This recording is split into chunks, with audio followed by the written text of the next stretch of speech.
मरने के बाद तुलसी और गंगाजल क्यों रखते हैं मुंह में? किसी भी मनुष्य के मरणोपरांत तुलसी और गंगाजल को मुंह में क्यों दिया जाता है? एक समय की बात है, एक बार माता पार्वती भगवान शिव से कहती हैं, हे प्रभु, मेरे मन में एक शंका है, कृपया मेरा मार्गदर्शन करें। तब भगवान शिव बोले, हे देवी, क्या है तुम्हारी शंका? कृपया बताओ, तुम्हारी शंका का निवारण करके हमें प्रसन्नता होगी।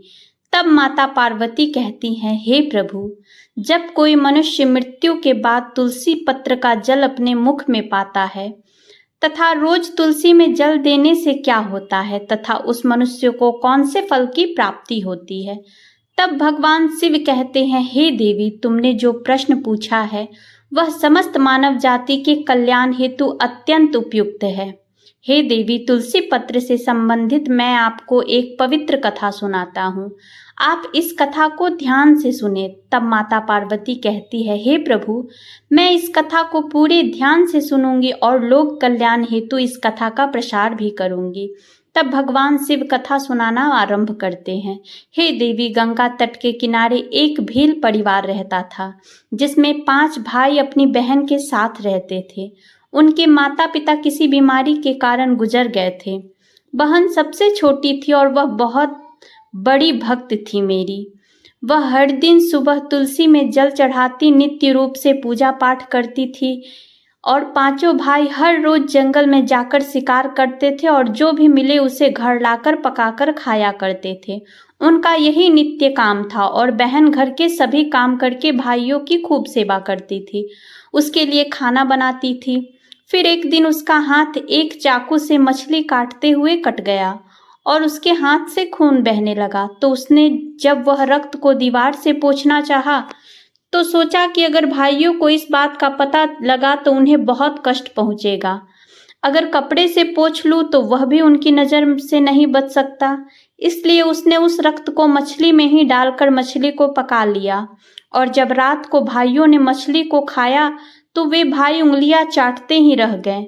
उन्हें वह खाना बहुत पसंद आया। फिर सबसे बड़े भाई ने बहन से पूछा कि आज खाने में क्या मिलाया था जो इतना स्वादिष्ट बना था?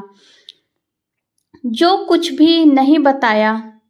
फिर अगले दिन खाने का स्वाद पुराने जैसा ही था, इसलिए बड़े भाई ने बहन को कसम दिलाई कि उसने खाने में क्या मिलाया था। तब बहन ने अपने हाथ के रक्त के बारे में अपने भाइयों को बता दिया। तब बड़े भाई के कुटिल दिमाग में एक बुरा ख्याल आया, क्यों न हम अपनी बहन को ही मार कर खा जाए, क्योंकि उसके रक्त की चंद बूंदें इतनी स्वादिष्ट थी तो फिर उसका मांस कितना स्वादिष्ट और मुलायम होगा। अगले दिन बड़ा भाई अपनी वह कुटिल योजना सारे भाइयों को बताता है और सबसे छोटे भाई को छोड़कर सारे भाई राजी भी हो जाते हैं। तब बड़ा भाई अपनी बहन की हत्या करने की साजिश करता है। दूसरे दिन वे सभी अपनी बहन की शादी कराने हेतु उसे दूसरे गांव चलने के लिए मना लेते हैं। फिर वे सभी अपनी बहन के साथ रास्ते की एक छोटी सी गुफा में जाकर उसे बांध देते हैं और उस पर बाणों से वार करना शुरू कर देते हैं। तभी उस स्त्री ने मन ही मन ईश्वर से प्रार्थना करते हुए कहती है, हे प्रभु, अब आप ही मेरी रक्षा करें। तब एक चमत्कार हो जाता है। सबसे बड़ा भाई बाण चलाता है लेकिन उसका निशाना चूक जाता है और बार बार प्रयास करने के बाद भी उसका निशाना बार बार चूक जाता है। दूसरे भाई भी एक एक करके बाण चलाते हैं और उन सभी का भी निशाना चूक जाता है। अंत में सबसे छोटे भाई को बाण चलाने को कहते हैं, किंतु वह मना कर देता है। तब सभी भाई उससे जान से मारने की धमकी देते हैं। तो उसकी बहन स्वयं मुझसे विनती करती हुई बोली, हे प्रभु, आप मेरे छोटे भाई की रक्षा करें और मेरे प्राण ले लीजिए।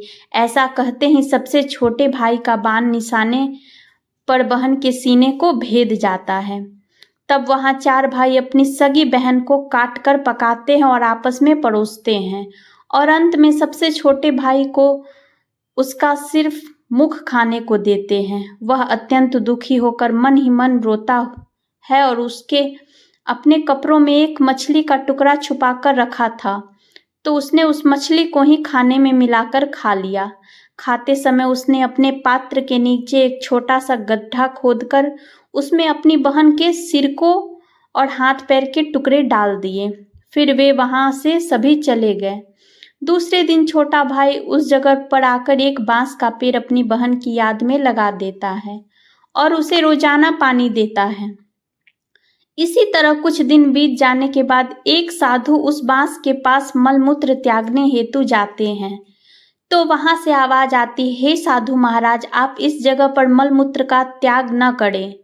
तभी वह साधु आश्चर्य से एक बांस के टुकड़े को काटकर अपने साथ रखते हैं और उसकी एक बांसुरी बना लेते हैं। जब भी वह साधु बांसुरी बजाता तो उसमें से एक स्त्री की सुंदर गीत गाती हुई आवाज आती थी। वह साधु उस बांसुरी को बजाते द्वार द्वार जाकर भीख मांगते, उसी से अपना जीवन यापन करने लगे।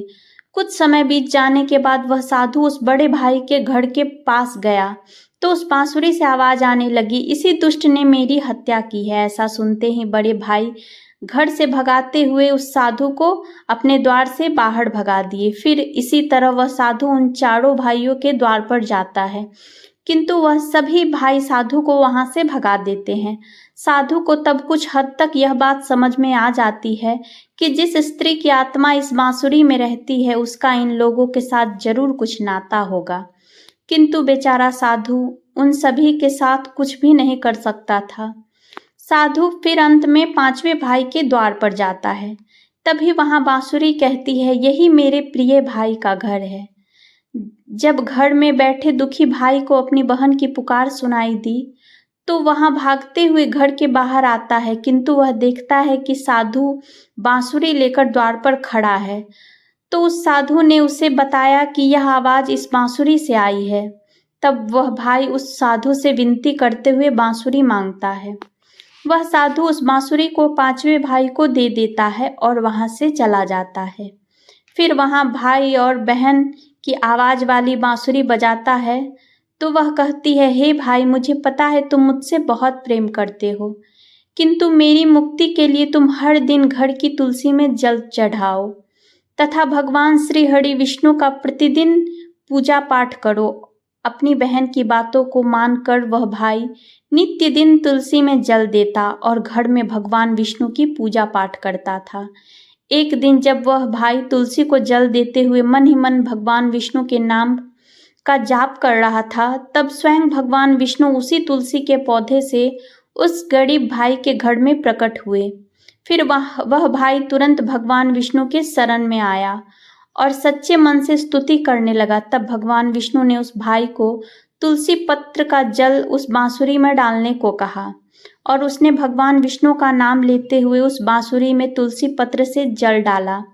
भगवान विष्णु के आशीर्वाद से उस तुलसी का पुनर्जन्म हुआ, जिसके बाद वह स्वयं उस बांसुरी से बाहर आ गई। तब उन दोनों भाई बहन को भगवान विष्णु ने तुलसी के संबंध में महत्वपूर्ण ज्ञान दिया। फिर भगवान शिव कहते हैं, हे देवी, वह ज्ञान आप भी ध्यान से सुनो। तुलसी को देवी लक्ष्मी का रूप माना जाता है। तुलसी में हर रोज जल चढ़ाने से जीवन की सभी परेशानियां दूर होती हैं और सुख शांति आती है और घर का लाभ होता है। तुलसी में जल चढ़ाते समय चंदन का तिलक लगाना शुभ माना जाता है। तुलसी में जल चढ़ाने का सही समय सूर्योदय से लेकर उसके 2-3 घंटे बाद तक का ही होता है। तुलसी के पौधे में रविवार को जल नहीं चढ़ाना चाहिए। मंगलवार को तुलसी में जल चढ़ाने से भगवान विष्णु और देवी लक्ष्मी दोनों ही प्रसन्न होते हैं। रोज सुबह स्नान के बाद तुलसी में जल अर्पित करने से जीवन के दुर्भाग्य दूर हो जाते हैं। फिर भगवान शिव कहते हैं, मृत्यु ही जीवन का परम सत्य है। मृत्यु के उपरांत व्यक्ति का विधि पूर्वक अंतिम संस्कार करने का विधान है, जिससे कि उसके शरीर को मुक्ति मिल सके और वह एक शरीर को त्याग कर दूसरा शरीर धारण कर सके। इस प्रकार से जब व्यक्ति मोक्ष की प्राप्ति करता है तो उसे सभी पापों से मुक्ति मिलती है। मृत्यु के समय मुंह में गंगाजल डालना चाहिए, जिसका कारण है कि गंगाजल कभी खराब नहीं होता है और गंगाजल की कुछ बूंदें ही मृत्यु उपरांत व्यक्ति के लिए मोक्ष के द्वार खोल देती है। मृत्यु के समय व्यक्ति के मुख में गंगाजल डालने से उसे कई शारीरिक कष्टों से मुक्ति मिल जाती है और आसान मृत्यु मिल जाती है।